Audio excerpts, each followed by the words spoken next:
खबरों में आगे बढ़ते हैं और बात करेंगे वक्फ संशोधन बिल की, जिस पर घमासान बहुत तेज है। कल लोकसभा में इस वक्फ संशोधन बिल को पेश किया जा सकता है। सभी की निगाहें इस वक्त जेडीयू पर हैं। सभी की निगाहें चंद्रबाबू नायडू की पार्टी पर है कि उनका रुख क्या रहने वाला है, क्योंकि उनका समर्थन आवश्यक है। वो साथ देंगे तो ही लोकसभा में बिल पास हो सकता है। नंबर गेम बिल्कुल इसी तरफ इशारा करता है। अकेले बीजेपी से जो है कि बस का नहीं है, संभव नहीं है, तो उनको भी चाहिए एनडीए पूरा एक साथ हो। जबकि जेडीयू टीडीपी पर लगातार, इसके साथ साथ चिराग पासवान, अजीत, तो सब पर दबाव लगातार बनाया जा रहा है। जेडीयू की तरफ से लगातार बयानबाजी भी तेज हो रही है और जेडीयू ने बदलाव के 3 सुझाव रखे हैं। जेडीयू के संजय झा ने कहा कि नीतीश कुमार ने मुसलमानों के साथ कभी भी गलत होने नहीं दिया है और हम चाहते हैं कि बीते समय से इसे लागू ना किया जाए। जो अतीत में हो गया उसको छेड़ा ही ना जाए। हमारे नेता नीतीश कुमार पिछले 19 साल से बिहार में काम कर रहे हैं। अब बिहार में उन्होंने जो मुस्लिम समुदाय के लिए काम किया है वो सामने में है और कभी भी उनके हित, जो उनका इंटरेस्ट है, कभी भी उस पर उन्होंने कि उनके साथ गलत हो ऐसा नहीं होने दिया। और अभी भी जो कुछ आ रहा है उसमें हमारे पार्टी और नीतीश कुमार जी से बहुत लोग मिले थे।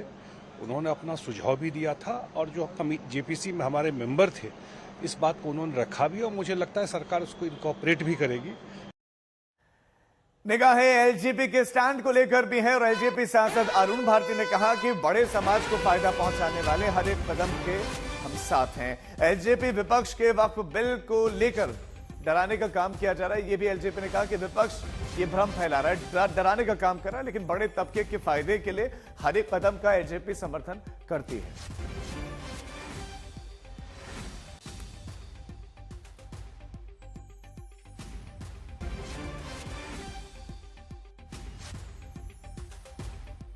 कल जो है बिल आने की उम्मीद है, वक्फ अमेंडमेंट बिल आ जाएगा और पिछले काफी दिनों से इसको लेकर चर्चा हो रही है। कल जब बिल आएगा तो आपकी क्या राय रहेगी इस पे?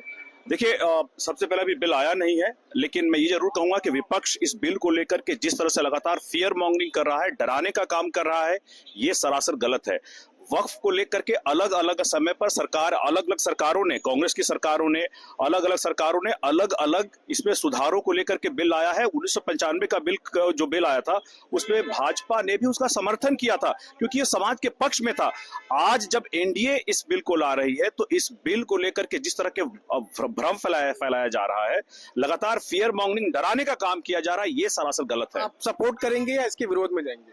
देखिए, हम लोग जब भी जहां वंचित समाज हो, जहां दलित समाज हो, जहां अकलियत समाज हो और जिनको मुख्य धारा से जोड़ने की बात हो, हम हमेशा उसके फायदे की बात करते हैं। और हम लोग चाहेंगे कि आने वाला जो वक्फ का बिल है उसमें किस तरह से मुस्लिम समाज को इसका फायदा हो रहा हो ये भी बताया जाना चाहिए। सिर्फ धार्मिक धर्म को लेकर के डराया नहीं जाना चाहिए। इस बारे में इसके आर्थिक पक्ष पे भी बात होनी चाहिए, सामाजिक पक्ष पे बात होनी चाहिए।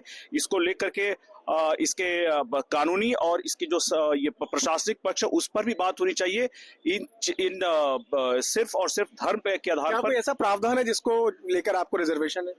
अब देखिए, 1995 में आप देख लीजिए, सर्वे कमिश्नर की उसमें प्रावधान था। क्या सर्वे कमिश्नर आज तक पूरे के पूरे बिल को पढ़ लीजिए, क्या सर्वे कमिश्नर आज तक भारत में जितनी वक्फ संपत्तियां हैं सबको वो लोग सर्वे कर पाए थे? नहीं, क्योंकि उनका न रोल डिफाइंड था, न उन पर रिस्पॉन्सिबिलिटी और अकाउंटेबिलिटी कुछ भी डिफाइंड नहीं था। इसी खबर पर हमारे दोस्त संवाददाता ज्यादा जानकारी के साथ जुड़ गए हैं। हिमांशु हमारे साथ दिल्ली से जुड़े हैं, तो शशि भूषण हमारे साथ इस खबर पर पटना से जुड़े हैं। वक्फ को लेकर चूंकि घमासान मचा हुआ है, क्या मोदी सरकार इसे पास करा पाएगी या नहीं, ये बड़ा सवाल है। क्योंकि हम अपने संवाददाता का रुख करें उससे पहले एक बड़ी खबर आपको देते हैं। बिजनेस एडवाइजरी कमेटी की बैठक शुरू हो गई है। इस बीएससी की बैठक पर सभी की निगाहें थी और बैठक शुरू हो गई है। वक्फ बिल पर यह बिजनेस एडवाइजरी की कमेटी की बैठक, इस बीएससी की बैठक में तमाम जो सांसद हैं उनको जानकारी दी जाएगी। लोकसभा अध्यक्ष ओम बिरला के चैम्बर में बैठक शुरू हो गई है। फ्लोर लीडर्स भी इस बैठक का हिस्सा। वक्फ बिल पर यह जानकारी दी जाएगी। हिमांशु मिश्रा हमारे साथ है। हिमांशु, बैठक शुरू हो गई है, कौन कौन पहुंचा है? देखिए, बिल्कुल जो बैठक है वो शुरू हुई है लोकसभा स्पीकर ओम बिरला के रूम में। वहां पर किरण रिजिजू हैं और सभी पार्टियों के संसदीय दल के नेता जो फ्लोर लीडर्स हैं वो वहां पहुंचे हैं।